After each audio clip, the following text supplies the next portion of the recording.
ரசூலுல்லாஹ் சொல்றாங்க, ஃபக்ஸிரு அலைய மின ஸலாத்தி ஃபீஹி ஃபஇன்ன ஸலாத்தக்கும் மஅரூதத்துன் அலைய.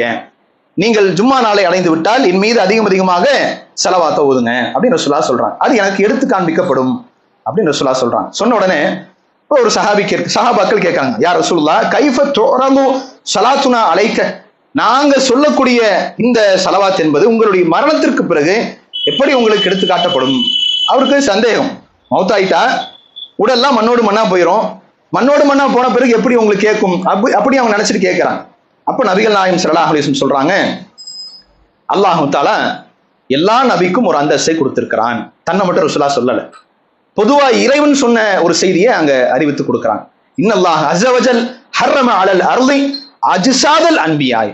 அல்லாஹ் தஆலா இந்த பூமிக்கு ஹராமாக்கி விட்டான், பூமிக்கு இறைவன் தடை செய்திருக்கிறான். எல்லா நபிமார்களின் உடலை அவை அழிப்பதை விட்டு அல்லாஹ் தஆலா பூமிக்கு அதை தடையாக்கி விட்டான். அப்படின்னா என்ன அர்த்தம்? எந்த நபியினுடைய உடலும் கெட்டு போகாது, மக்கி போகாது. பூமியில் உயிரோடு வாழும்போது அவருடைய தோற்றம் எப்படி இருந்ததோ அதே நிலையில்தான் இன்றைக்கும் அவர்கள் இருப்பார்கள். உலகம் அழியும் வரை மரணித்த அத்தனை நபிமார்களின் ஜனாசாக்களும் அப்படியேதான் இருக்கும் என்று அல்லாஹ் தூதர் ஸல்லல்லாஹு அலைஹி வஸல்லம் அவர்கள் கூடுதலாக விளக்கம் சொல்லக்கூடிய செய்தியை சுனன் நசாயி என்கிற ஹதீஸ் கிதாபில் நாம பார்க்கலாம்.